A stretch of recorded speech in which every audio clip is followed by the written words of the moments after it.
بسم اللہ الرحمن الرحیم نحمدہ ونصلی علی رسولہ الکریم اما بعد۔ محترم سامعین و ناظرین، عید الاضحیٰ کا موقع آ چکا ہے، لہٰذا اللہ ہماری حفاظت فرمائے۔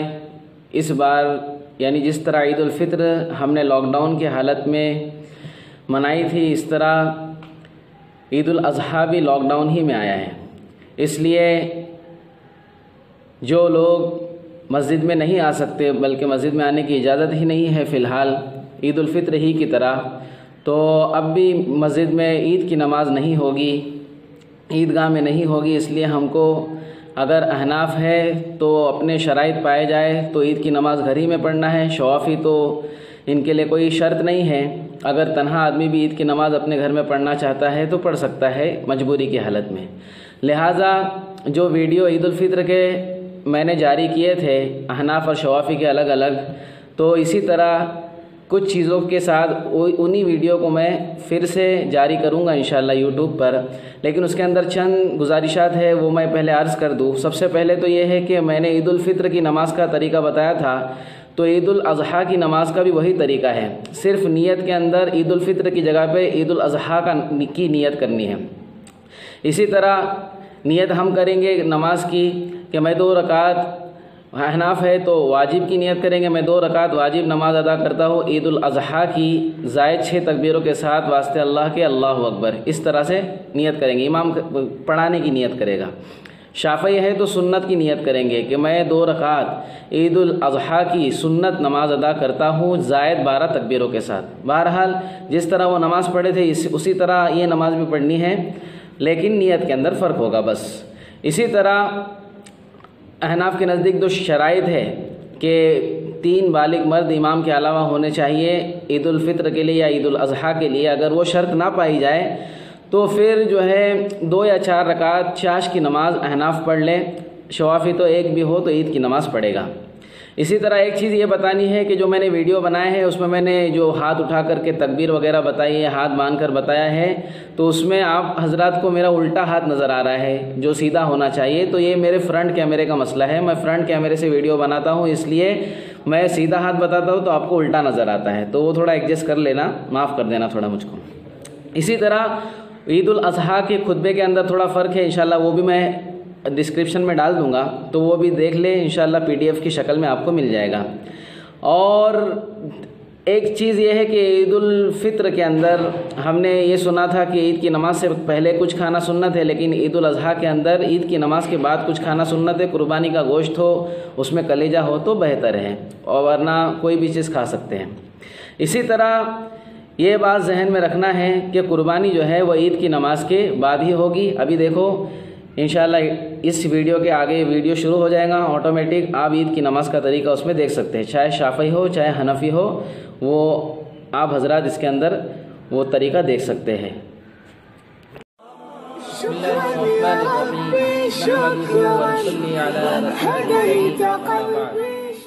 محترم ناظرین، آج کے اس ویڈیو میں لاک ڈاؤن کی حالت میں عید الفطر کی نماز کا کیا حکم ہے اور اس کا کیا طریقہ ہے وہ بتاؤں گا، اور خاص طور پر اس ویڈیو میں احناف یعنی حنفیوں کا طریقہ اور ان کے لیے کیا شرط ہے وہ بتاؤں گا، اور انشاءاللہ شوافی کے لیے میں دوسرا ویڈیو بناؤں گا تاکہ اس میں کوئی کنفیوژن نہ ہو، کیونکہ نماز میں کچھ اختلاف ہے، کس طرح احناف کے نزدیک 6 زائد تکبیرات ہے اور شوافی کے نزدیک 12 زائد تکبیرات ہے۔ لہٰذا اس ویڈیو میں حنفیوں کا طریقہ اور ان کے لیے کیا شرطیں ہیں عید الفطر کی نماز کے لیے، کس طرح کہاں پڑھیں گے وہ میں بتاؤں گا انشاءاللہ۔ یہ اس لیے میں بتاتا ہوں احناف اور شوافی کا الگ الگ، کیونکہ ہم کو سننے والے الحمدللہ دونوں قسم کے لوگ ہیں، اور دونوں قسم کے لوگوں کی طرف سے سوالات آتے ہیں، تو میری یہ ذمہ داری ہے کہ میں دونوں کے مسالک کو اچھی طرح واضح کر کے بتاؤں، اور اس طرح سے بتاؤں کہ اس میں کسی کو کنفیوژن نہ ہو، خلط ملط نہ ہو جائے آپس میں مسئلے۔ لہٰذا سب سے پہلے ہم یہ سمجھیں کہ اس لاک ڈاؤن کی حالت میں جبکہ مسجدوں میں آنے کی اجازت نہیں ہے عام لوگوں کو، تو مسجدوں کے اندر جو لوگ طے ہے 4-5 لوگ وہ عید کی نماز پڑھیں گے، لیکن پورا مجمع پوری امت کیسے نماز ادا کرے گی عید کی، جبکہ احناف کے نزدیک عید کی نماز واجب ہے۔ تو اس کے لیے کچھ شرطیں ہیں دوستو عید کی نماز کے لیے، تو آسان طریقے سے یوں سمجھے کہ جو جمعہ کی نماز کے صحیح ہونے کے لیے شرط ہے، احناف کے نزدیک وہی عید کی نماز کے ہونے کے لیے شرط ہے۔ کیا شرط ہے؟ سب سے پہلے تو یہ سمجھے کہ عید کی نماز کے لیے امام کے علاوہ 3 بالغ مرد کا ہونا ضروری ہے۔ نابالغ ہو تو بھی شرط مکمل نہیں ہوئی، عورتیں ہو تو بھی شرط مکمل نہیں ہوئی۔ لہٰذا امام کے علاوہ اگر کسی گھر میں 3 بالغ مرد موجود ہے تو وہ لوگ اپنے گھروں میں عید کی نماز ادا کر سکتے ہیں۔ اس صورت کے اندر عید کی نماز ہوگی۔ اگر امام کے علاوہ 3 بالغ مرد نہیں ہے تو عید کی نماز نہیں ہوگی۔ تو ہم لاک ڈاؤن کا پورا خیال رکھتے ہوئے ہم اس کی فکر کریں کہ 3 حضرات ہمارے پاس ہے، امام کے علاوہ جو امام بن رہا ہے ہمارے گھر میں سے ہی کوئی بنے گا، ابا بن جائیں گے، بیٹا بن جائے گا جس کو قرآن شریف صحیح پڑھنا آتا ہو، جس کو مسائل سے جس کو واقفیت ہو۔ لہٰذا ایک امام ہوگا، اس کے علاوہ 3 مرد ہوں گے تو عید کی نماز ہوگی، اگر نہیں تو عید کی نماز بھی نہیں ہوگی، جمعہ کی نماز بھی نہیں ہوگی۔ تو پھر کیا کریں گے؟ پھر کچھ نہیں کریں گے، عید کی نماز کا کوئی بدل نہیں ہے۔ لہٰذا اللہ رب العزت سے دعا کریں گے اللہ رب العزت ان حالات کو جلد سے جلد ختم فرما اور ایسا موقع آئندہ زندگی میں کبھی نہ آئے، اس کی دعا کریں۔ بہرحال دوسری شرط یہ ہے کہ اذن عام ہونی چاہیے۔ اذن عام کا مطلب یہ ہے کہ جہاں پر عید کی نماز یا جمعہ کی نماز ہو رہی ہے تو عام لوگوں کو اجازت ہو وہاں آنے کی۔ لہٰذا اس کو مختصر میں اس طرح بتاؤں کہ ہم جب عید کی نماز یا جمعہ کی نماز گھر میں پڑھ رہے ہیں، جمعہ کی نماز کو اب اس مسئلے میں خلط نہ کریں، عید کی نماز ہم گھر میں پڑھ رہے ہیں تو دروازہ کھلا رکھ کر نماز پڑھیں، دروازہ کھلا رکھ کر نماز پڑھیں۔ اور جب سب گھروں میں نماز ہو رہی تو کوئی کسی کے گھر میں آنے والا نہیں ہے، لہٰذا ہم دروازہ کھلا رکھ کے نماز پڑھیں۔ مختصر میں نے بتا دیا۔ اب عید کی نماز کا وقت کیا ہے، کس وقت پڑھیں گے؟ تو عید کی نماز کا وقت ہے طلوع آفتاب کے بعد 20 منٹ گزر جائے، اس وقت سے عید کی نماز کا وقت شروع ہوتا ہے اور ختم ہوتا ہے زوال پر، تو اس درمیان ہم نماز پڑھ لیں۔ لہٰذا اس بات کی فکر کریں گھر میں نماز پڑھنے والے، اگر یہ شرط جو میں نے پہلے بتائی وہ پائی جا رہی ہے، عید کی نماز ہم پڑھ رہے ہیں، تو اس بات کی فکر کریں کہ اگر مسجد میں نماز ہو چکی ہے تو اس کے بعد ہم نمازیں اپنے گھروں میں پڑھیں۔ مسجد کا وقت انشاءاللہ بتا دیا جائے گا کس وقت نماز ہونے والی ہے، اس کے بعد ہم پڑھیں تو بہتر ہے۔ پہلے بھی پڑھ لے تو کوئی مسئلہ نہیں، وقت ہو جائے تو پڑھ لے گا۔ اسی طرح آگے کا یہ مسئلہ ہے کہ عید کی نماز کے لیے اذان اور اقامت نہیں ہے، یعنی نہ اذان دی جائیں گی اور نہ جماعت کھڑی کرنے سے پہلے اقامت کہی جائیں گی۔ سیدھے امام آئے گا، کرسی پر بیٹھے گا، سیدھے امام آئے گا اور نماز شروع کرے گا۔ خطبے کے بارے میں بتاؤں گا کس طرح سے کرنا ہے آگے۔ تو سب سے پہلے یہ سمجھے کہ عید کی نماز کے لیے نیت کیسی کرنی ہے۔ تو نیت مختصر میں دل کے ارادے کا نام نیت ہے۔ ہم جب عید کی نماز کے لیے کھڑے ہوں گے تو ہمیں معلوم ہوگا کہ عید ہی کی نماز پڑھ رہے ہیں، کوئی یہ نہیں سوچے گا کہ عشاء کی نماز پڑھ رہا ہوں۔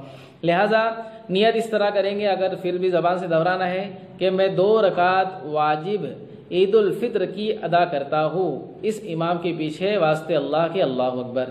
امام پڑھانے کی نیت کرے گا، مقتدی پڑھنے کی نیت کریں گے، بس 2 رکعت واجب عید الفطر کی زائد 6 تکبیروں کے ساتھ اس کی بھی نیت کر لے، کوئی حرج نہیں، زائد 6 تکبیروں کے ساتھ عید کی نماز پڑھی جائے گی، یعنی ایکسٹرا 6 تکبیروں کے ساتھ۔ اب نماز عید کا طریقہ، عید الفطر کی نماز کا طریقہ کیا ہے؟ تو بہت آسان طریقہ ہے، مختصر میں آپ کو میں سمجھا دوں، مقتدی اور امام کی الگ الگ چیزیں میں بتاؤں گا۔ سب سے پہلے تو عید الفطر کی نماز کے لیے ہم نے نیت کر لی، امام نے پڑھانے کی نیت کر لی، مقتدی نے پڑھنے کی نیت کر لی۔ اب امام جو ہے اس طرح سے نماز پڑھائے گا کہ نیت کرنے کے بعد تکبیر تحریمہ کہے گا اللہ اکبر، ہاتھ باندھ لیا، ہاتھ باندھنے کے بعد وہ ثنا پڑھے گا، پیچھے مقتدی بھی ہاتھ باندھ کر ثنا پڑھیں گے۔ اب ثنا مکمل ہو گئی، اب اس پہلی رکعت میں زائد 3 تکبیرات ہیں، تو ثنا پڑھنے کے بعد امام پھر سے کہے گا اللہ اکبر اور ہاتھ نیچے چھوڑ دے گا، باندھے گا نہیں۔ مقتدی بھی کہیں گے اللہ اکبر اور ہاتھ نیچے چھوڑ دیں گے، 1 مرتبہ ہو گئی۔ دوسری مرتبہ امام کہے گا اللہ اکبر، ہاتھ چھوڑ دے گا، مقتدی بھی کہیں گے اللہ اکبر، ہاتھ چھوڑ دیں گے۔ تیسری مرتبہ امام کہے گا اللہ اکبر، مقتدی بھی کہیں گے اللہ اکبر اور امام ہاتھ باندھ دے گا، مقتدی بھی ہاتھ باندھ دیں گے تیسری بار کہنے کے بعد۔ اب امام پڑھے گا اعوذ باللہ من الشیطان الرجیم بسم اللہ الرحمن الرحیم، آہستہ آواز سے سرن پڑھے گا، مقتدی خاموش رہیں گے، کچھ نہیں پڑھیں گے۔ پھر امام شروع کرے گا جہرن، یعنی بلند آواز سے الحمدللہ رب العالمین، مکمل سورہ فاتحہ پڑھے گا۔ امام پھر سورہ فاتحہ پڑھنے کے بعد آہستہ سے آمین کہے گا، مقتدی بھی آہستہ سے آمین کہیں گے. ہو گئی. اب امام قرات کرے گا، کسی سورت کو پڑھے گا، سورت کوئی بھی پڑھ سکتے ہیں. اب یہ سنت تو یہ ہے عید الفطر کے اندر کہ پہلی رکعت میں سبح اسم ربک الاعلی اور دوسری رکعت میں سورہ غاشیہ هل اتاک حدیث الغاشیہ پڑھنا یہ سنت ہے. لیکن ابھی ہم میں سے ہر ایک کو اتنی سورت یاد نہیں ہے، تو آسانی کے ساتھ آپ کو بتا دوں. پہلی رکعت میں انا اعطیناک الکوثر پڑھ لے، دوسری رکعت میں قل هو اللہ احد پڑھ لے. مختصر ہر ایک کو یہ یاد ہوتی ہے تو ترتیب بھی قائم رہے گی اور ہر ایک کے لیے آسانی ہو جائیں گی. ترتیب کا دھیان رکھنا ہے، جو قرآن کی ترتیب ہے وہ حساب سے پڑھنا ہے. پہلے جو سورت ہے وہ پہلی پڑھنا ہے، بعد میں جو ہے وہ بعد میں دوسری رکعت میں پڑھنا ہے. لہٰذا سورت مکمل ہو گئی. اب امام اللہ اکبر کہہ کے رکوع میں چلا جائے گا، مقتدی بھی رکوع کریں گے. رکوع سے اٹھے گا، مقتدی بھی اٹھ جائیں گے. سجدہ کرے گا، دونوں سجدے ہو گئے مکمل، ایک رکعت ہو گئی. اب وہ جب دوسری رکعت کے لیے امام کھڑا ہوگا اللہ اکبر کہتے ہوئے تو ہاتھ باندھ دے گا. جیسے کھڑا ہوگا بغیر رفع دین کے ہاتھ باندھ دے گا. پھر امام بسم اللہ الرحمن الرحیم آہستہ سے پڑھے گا. سورہ فاتحہ زور سے جہرن پڑھے گا. اسی طرح آمین کہے گا، پیچھے والے بھی آمین کہیں گے آہستہ سے. اور پھر سورت شروع ہو جائیں گی. جیسے میں نے کہا پہلی رکعت میں انا اعطیناک پڑھ لے، دوسری میں قل هو اللہ احد پڑھ لے. ہر ایک کو یاد ہے. اب اس طرح سے ہم نے پڑھ لیے. اب جو ہے قرات مکمل ہو گئی. قرات مکمل ہونے کے بعد پھر امام کھڑا رہے گا، مقتدی بھی کھڑے رہیں گے اور فوراً امام کہے گا اللہ اکبر اور ہاتھ چھوڑے گا. یہاں پر دھیان دینا ہے، عید کی نماز سال میں ایک دو باری ہوتی ہے تو اکثر مقتدی جو ہے رکوع میں چلے جاتے ہیں، تو رکوع میں نہیں جانا ہے. جیسے امام کہے گا اللہ اکبر، زائد تکبیرات میں سے ایک تکبیر ہوگی دوسری رکعت کی، 3 تکبیر ہوگی زائد. تو امام کہے گا اللہ اکبر، ہاتھ چھوڑ دے گا، مقتدی بھی اللہ اکبر کہہ کے ہاتھ چھوڑ دیں گے. پھر امام دوسری مرتبہ کہے گا اللہ اکبر، ہاتھ چھوڑ دے گا، مقتدی بھی کریں گے. تیسری مرتبہ امام کہے گا اللہ اکبر، ہاتھ چھوڑ دے گا، مقتدی بھی اللہ اکبر کہہ کے ہاتھ چھوڑ دیں گے. پھر چوتھی مرتبہ ہاتھ نہیں اٹھائے گا، اللہ اکبر کہتے ہوئے رکوع میں چلا جائے گا. رکوع میں جانے کے بعد تسبیح وغیرہ ہوئی. پھر جیسی نماز ہم پڑھتے ہیں رکوع، پھر رکوع سے کھڑے ہو گئے، پھر سجدہ کیے، پھر التحیات میں بیٹھ گئے، تحیات پڑھ لی، درود ابراہیم پڑھ لی، دعائے معصورہ پڑھ لی. اب یہ تمام چیزیں ہونے کے بعد سلام پھیر دیا، مقتدی بھی سلام پھیر دیں گے. بہت آسان ہے. اسی طرح سے نماز پڑھنا ہے اور پڑھانا ہے اپنے گھروں میں اگر شرطیں پائی جا رہی ہے تو. اب جیسے ہو گئی نماز مکمل ہو گئی. اب کیا کرنا ہے، نماز مکمل ہو جائے تو مختصر دعا کرنا ہے. امام نے مختصر دعا کر لیا. اب جو ہے خطبے کے لیے وہ کھڑا ہو جائے. خطبے کے لیے کھڑا ہونے سے مراد یہ ہے کہ جہاں پر خطبہ دینا ہے وہاں پر ایک کرسی وغیرہ لگا دے تو اچھا ہے، وہاں پر کرسی پہ وہ بیٹھ جائے. جتنی دیر میں اذان دی جاتی ہے اتنا بیٹھے تو اچھا ہے، تھوڑی دیر بھی بیٹھ گیا تو کوئی مسئلہ نہیں، بیٹھ جائے. اب اگر اس کے پاس کوئی کتاب ہے، خطبہ ہے اس کے پاس تو بہت اچھی بات ہے. اگر نہیں ہے تو ہم سے کانٹیکٹ کریں، ہم دے دیں گے انشاءاللہ خطبہ، PDF فائل وغیرہ موبائل پہ بھیج دیں گے. بہت آسانی کر دی اللہ رب العزت نے آج. تو ہم امام جو ہے کھڑے ہوگا کرسی پہ سے پہلا خطبہ دے گا. پہلے خطبے کے اندر اگر ہمارے پاس بالکل خطبہ نہیں ہے، دیکھ کے بھی نہیں پڑھ سکتے، تو کم سے کم ہم پہلے خطبے میں سورہ فاتحہ پڑھ لیں. احناف کے نزدیک سورہ فاتحہ پڑھ لیں، بیٹھ جائے. بیٹھ گئے تھوڑی دیر، پھر کھڑا ہو جائے، پھر سورہ فاتحہ پڑھ لیں، کوئی سورت پڑھ لیں، درود شریف پڑھ لیں، درود ابراہیم پڑھ لیں. اس طرح سے 2 خطبے مکمل ہو جائے. اب اس کے عید کے تمام اعمال مکمل ہو گئے. اب کوئی مسئلہ نہیں، آرام سے عید منائے، شیرخرما کھائے. اور لیکن یہ تمام چیزیں دوستو اس بات کی فکر کر کے کہ ہم لاک ڈاؤن کے اندر جس طرح ہم مقید ہیں تو ہم تمام چیزوں کا خیال رکھیں، سوشل ڈسٹینسنگ کا خیال رکھیں اور کسی طرح اجتماع نہ ہو جائے، اس کی ہم فکر کریں. ان تمام چیزوں کو رکھ کر سامنے ہم عمل کریں. اللہ رب العزت ہماری عید کو قبول فرمائے، ہمارے اعمال کو قبول فرمائے، ہمارے رمضان کو قبول فرمائے. وآخر دعوانا ان الحمدللہ رب العالمین. ایک اور بات بتا دوں، اس لیے اس کلپ کو بھی اس میں جوائن کر رہا ہوں کہ جو 2 خطبے ہم دیں گے عید کی نماز کے بعد، تو ان خطبوں میں پہلے اگر ہم کو خطبہ یاد نہیں ہے یا ہم کو کوئی کتابی شکل میں ہمارے پاس خطبہ نہیں ہے تو میں نے بتایا کہ سورہ فاتحہ پڑھ لیں، تو اس کے ساتھ درود شریف بھی پڑھ لیں پہلے خطبے میں. اور ایک بات ذہن میں رکھنا ہے کہ پہلے خطبے میں 9 مرتبہ کہنا ہے اللہ اکبر اللہ اکبر اللہ اکبر اللہ اکبر، اس طرح 9 بار کہنا ہے، یہ مسنون ہے. اور دوسرے خطبے میں 7 مرتبہ کہنا ہے اللہ اکبر اللہ اکبر اللہ اکبر اللہ اکبر، 7 مرتبہ کہنا ہے. تو اس بات کو ذہن میں رکھیے، مستحب ہے. پہلے خطبے میں 9 مرتبہ دوسرے خطبے میں شریف پڑھ لے پہلے خطبے میں، دوسرے میں تکبیرات کہہ کے سورہ فاتحہ پڑھ لے، کوئی سورت پڑھ لے، درود شریف پڑھ لے، کوئی سورت پڑھ لے تو کافی ہے۔ جزاک اللہ خیر۔